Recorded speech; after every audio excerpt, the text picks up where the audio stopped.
I'm just gonna Queen cheats a lot, disables videos on YouTube. Oh boy, here we go. Due to malicious intent, ongoing harassment, and attempts to publicize my personal information, I am temporarily disabling my videos. I have been docked.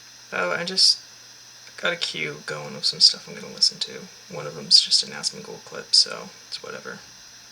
He can't be mad, he does the same thing. It's not like I'm gonna get any revenue from it anyway. I'm just enjoying it while I play Minecraft. And there I got received multiple threats and have contacted my local authorities and have actively farmed by other creators heinously for content. This concerns for my own safety and well-being. This is a necessary step at the time. Queen's moms now say React content isn't good and causing her to get harassed. Wasn't it them who spam upvoted to get me to react? People also started harassing her on other socials, DMing to spread hate. By doing so, unfortunately, React content is not always good. Yeah, I mean, like, well, what's the solution to this, right? So I guess the solution is just like we just can't criticize or say that somebody is obviously lying. She doubled down on the lie. Just because you don't notice them or you don't understand them does not mean that I don't. Her community went and brigaded my community.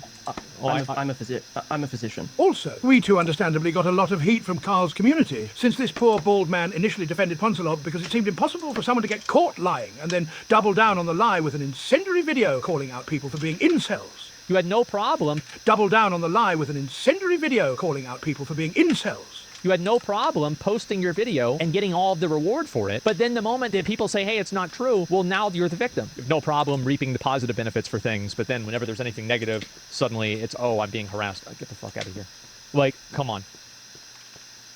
Alrighty, folks, so the Oscars happened last night, and I know that you didn't watch them because, honestly, their ratings are really bad every year, but we're going to go through all of the grisly, gory details. It wasn't as bad as most years, actually. This video is sponsored by ExpressVPN. That's a nice stinger. Alrighty, so let's go through the Oscars. It seems as though they're getting a little bit past... It says entertainment tonight. It's got all these turning cubes. That's a good stinger. Alrighty, so let's go through the Oscars. It seems as though they're getting a little bit past the wokeness at the... Well, this was Ben Shapiro versus the 2024 point. Oscars. Most of the deserving movies won. And so that was a pleasant surprise. Jimmy Kimmel was a big nothing burger, as he usually is. John Mulaney stole the show. We'll go through all of it. So Ryan Gosling also did a tremendous job. So Ryan Gosling, he was in my favorite movie of the year, Barbie. As you know, I love Barbie. Ryan Gosling was the best thing in Barbie. I kind of think he was the only good thing in Barbie, actually. And so he did a rendition of I'm Just Ken. And Ryan Gosling is a very funny human. And so this is actually quite good. It doesn't seem to matter what I do. I'm always number two. No one knows how hard I try. Oh, I have feelings I can't explain. It's Mark Ronson who wrote the song right there. All my life been so polite. I'm just kidding. Anywhere else I'd be a take.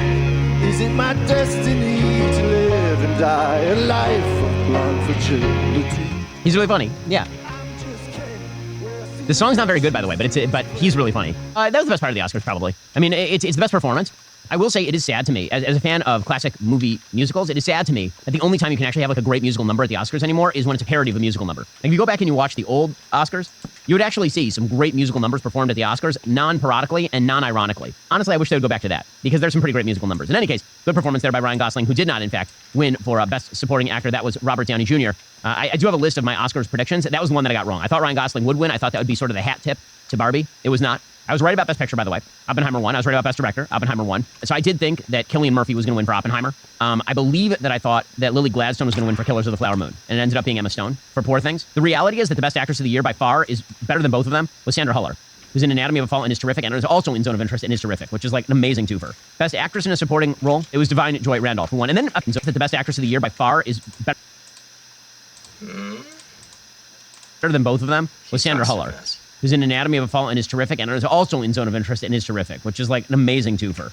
Best Actress in a Supporting Role, it was Divine Joy Randolph who won. And then apparently got some flack from the atheists in the crowd because she thanked God, which is still a thing. We're going to pretend that atheists have some sort of say over this sort of stuff. Okay, the highlight of the entire night was John Mulaney. So John Mulaney is the best working comedian today. The two best working comedians, in my opinion, are Louis C.K. and Mulaney. He basically auditioned for the Oscars, and he should host it next year without a doubt. Here was Mulaney doing it last night. Now the Oscar for Achievement in Sound.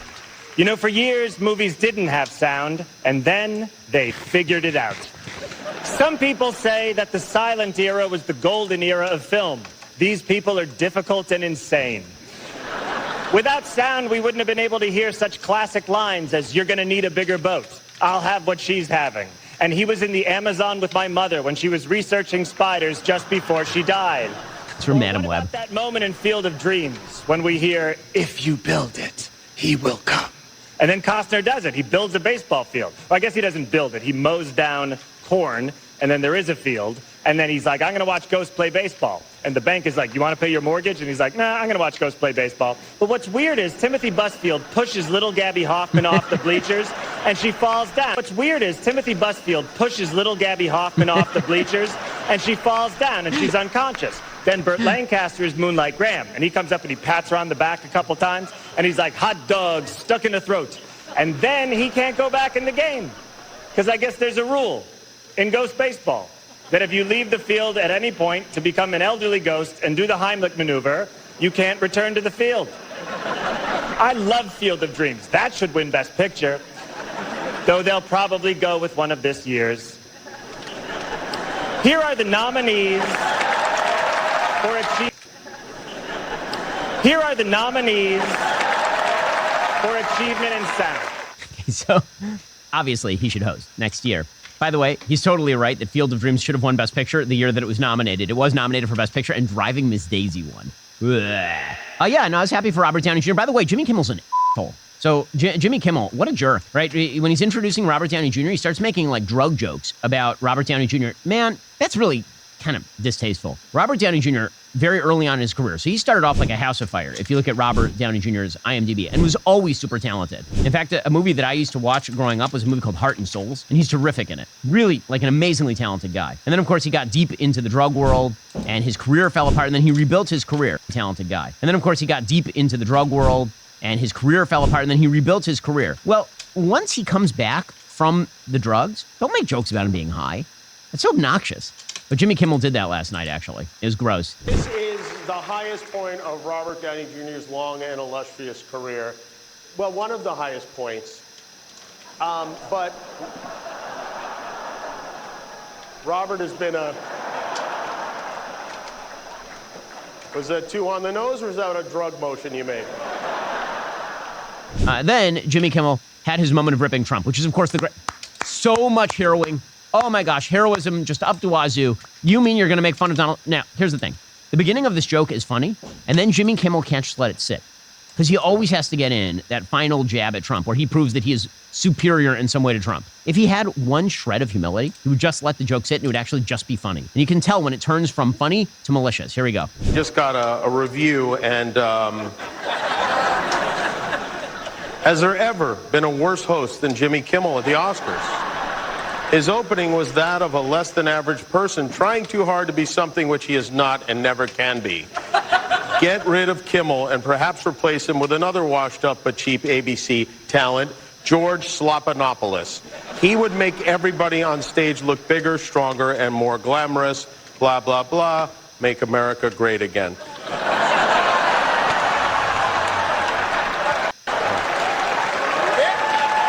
Okay, now. See if you can guess which former president just posted that on Truth. Okay, that's the end of the joke. Let the joke sit. That's the end of the joke. Thank you, President Trump. Nope. Thank you for watching. I'm surprised you're still... Isn't it past your jail time? Okay, and oh, wow, a jail line. Okay, so that's when the crowd's like, oh my gosh, we have to prove how much we hate Trump by laughing super hard at that not very good joke. You're up past your jail time. Because it's like bedtime, but jail. By the way, Joe Biden's bedtime was 1 in the afternoon. He didn't even make the beginning of the Oscars, Joe Biden. That joke is funny. It really is. Like, once he says, guess which former president tweeted that, that's funny. Because obviously only one former president is going to tweet that. I am the chosen one. Somebody had to do it. And then he could just let it sit. And that would be the end of it. But he has to get in that final knife. And in the process, kind of blows himself up because Kimmel's a jerk. So John Cena presented an award for costume design. It was kind of weird and a little awkward. Here's John Cena walking out totally nude in sandals to present costume design. Costumes.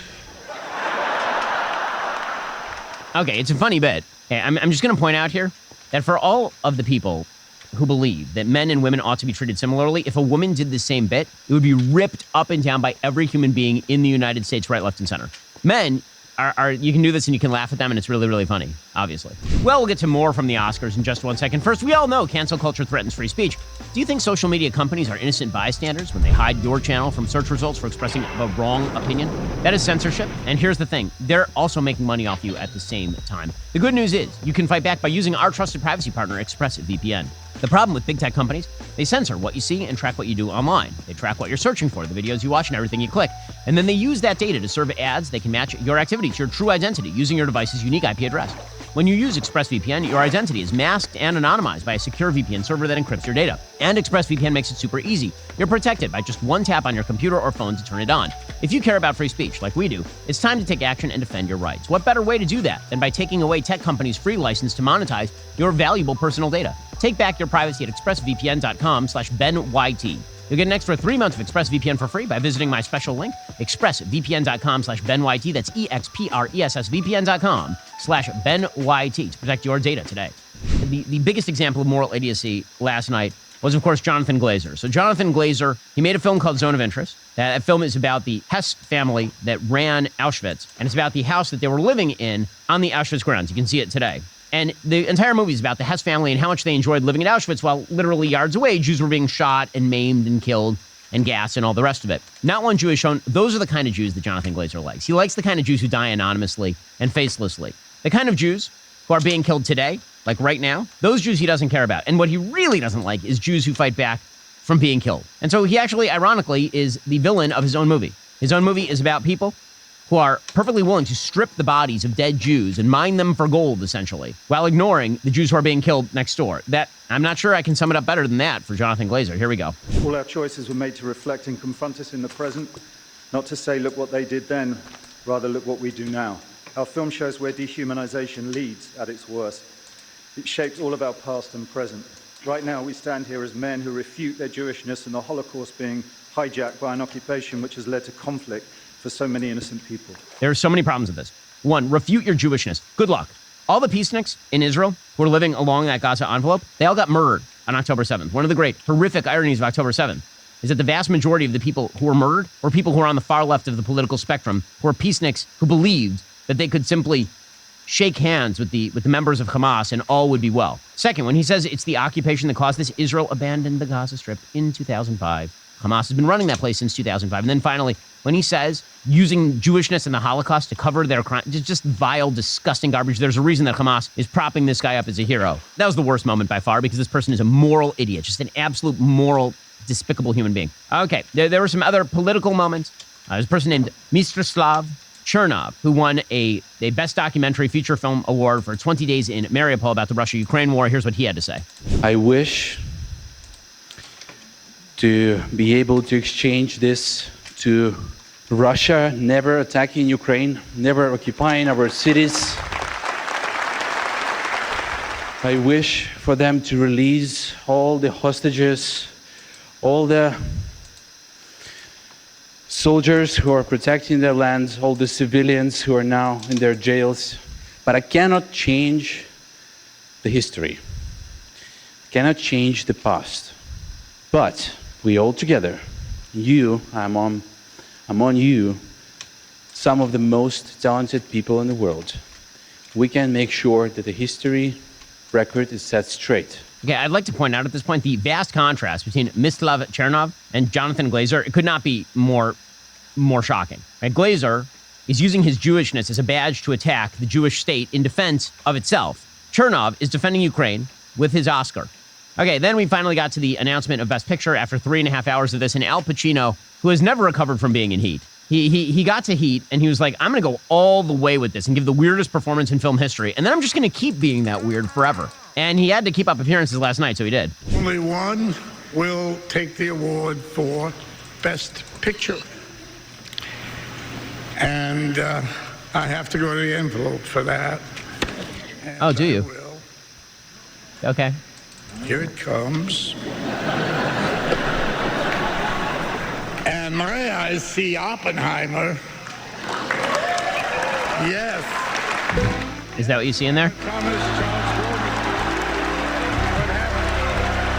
So weird. By the way, I'll be fair. It wasn't actually in Heat that he totally let it rip. It was Scent of a Woman. After he won the Oscar for Scent of a Woman, he's like, I'm going to do this the rest of my career. And then Heat was like, I'm going to triple down on Scent of a Woman. Hoo-ah! And then he's just been that forever. And that's unfortunate because he used to be a really, really good actor. Okay, Emma Stone apparently calls Jimmy Kimmel a bad name here. Okay, so apparently he says that Poor Things is just about sex. And then Emma Stone is really mad about that because it's true. The only true thing that Jimmy Kimmel said all night long. Because that is what Poor Things is just about. It's just about how women are treated as sexual objects and need to take control of their sexuality by having lots of sex. That's what Poor Things is. Alrighty, so that was the recap of the Oscars. We did that in under 20 minutes, so we just saved you like 3 hours and 10 minutes. We'll see you here next time.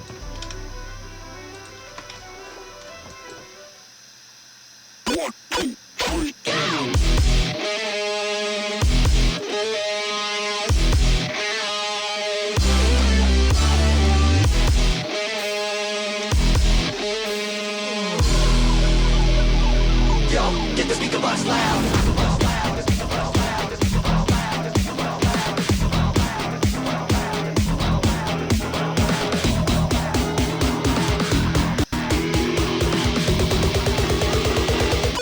We coming straight to your stereo.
Straight to your stereo.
So good.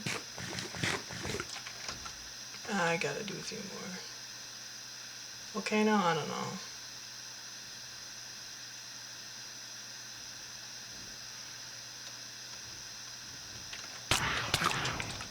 Fine, old duck.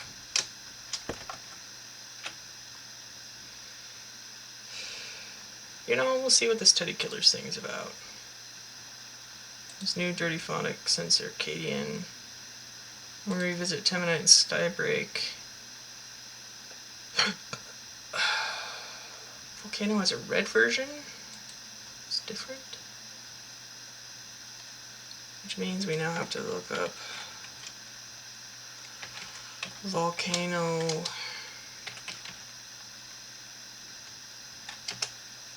Get the green version.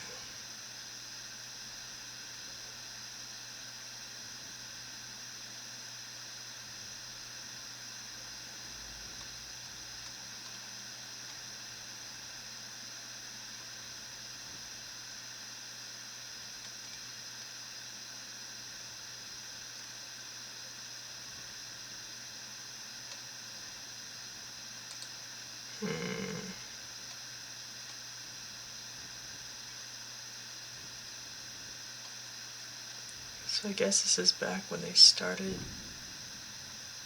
Chompo.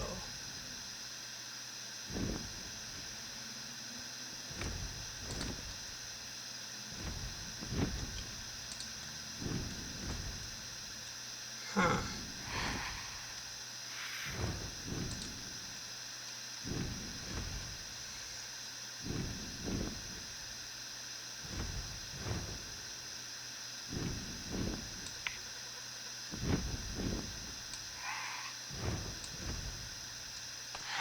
We'll hear red version after we Revisible came out. I'm pretty sure red version came out after. Didn't it?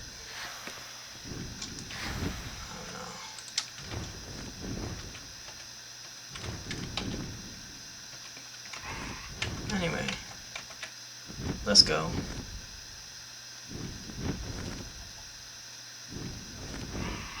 Dive right into Johara by Teddy Killers, which has some interesting animation.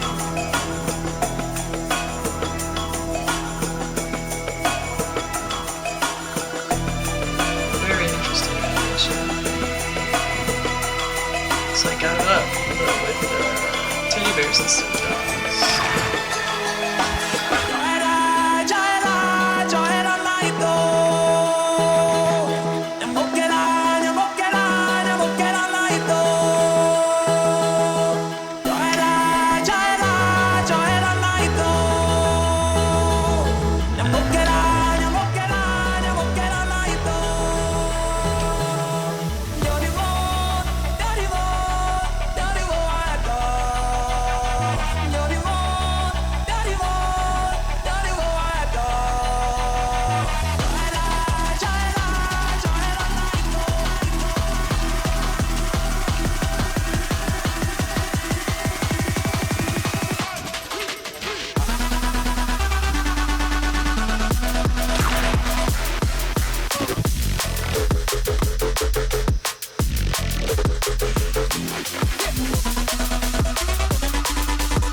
Sidestep. Come on, fly wild as lag. You gonna kick me?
on me.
Drivers, start your engines.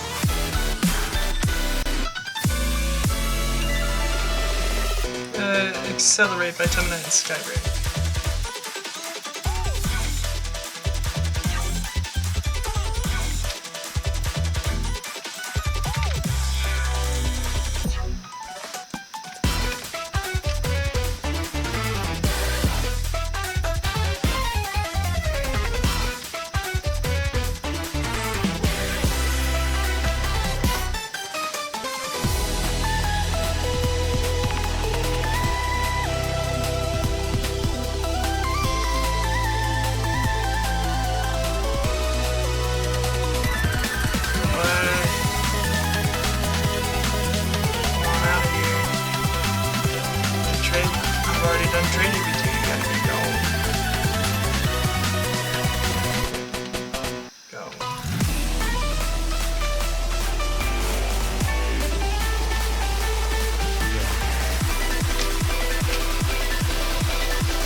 sick beats.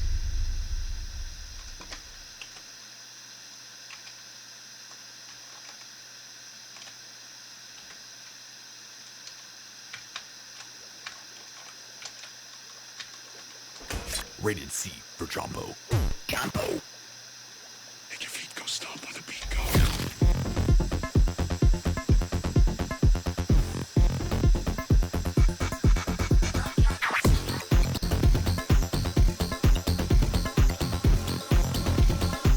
Make your feet go stomp when the beat goes.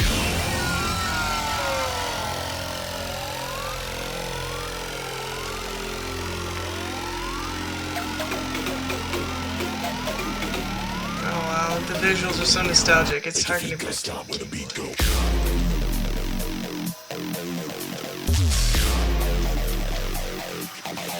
When the beat goes.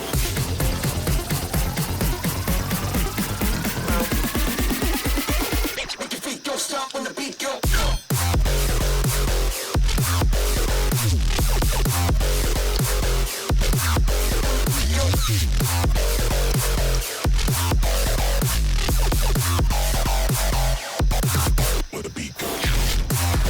My first time hearing this, and it goes hard.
Rated C for Jumbo. Jumbo.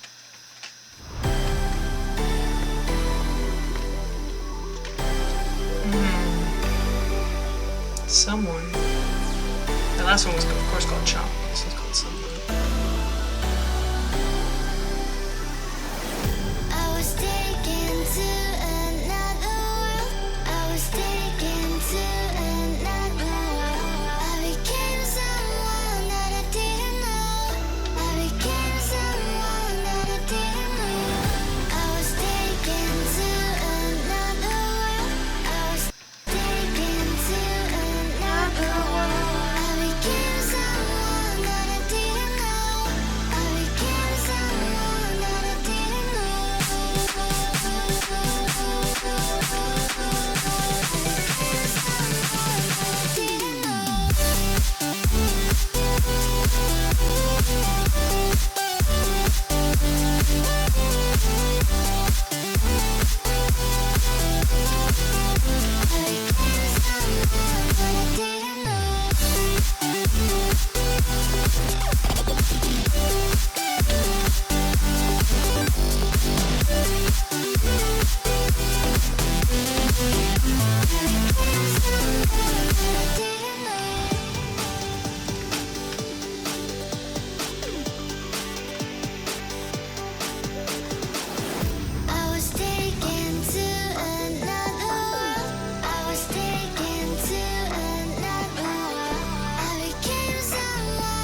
This is Volcano Part 1. The first version.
Rated C for Jumbo. Jumbo.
Hmm.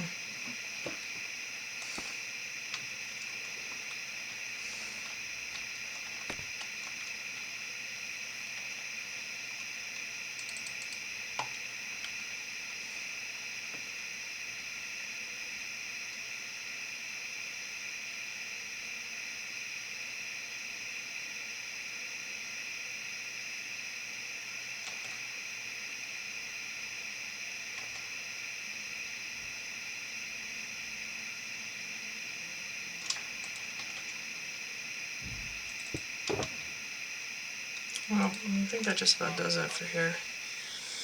I'm just gonna fill that in with basic stuff, some storage and whatnot, but right now I really need to go and do some errands.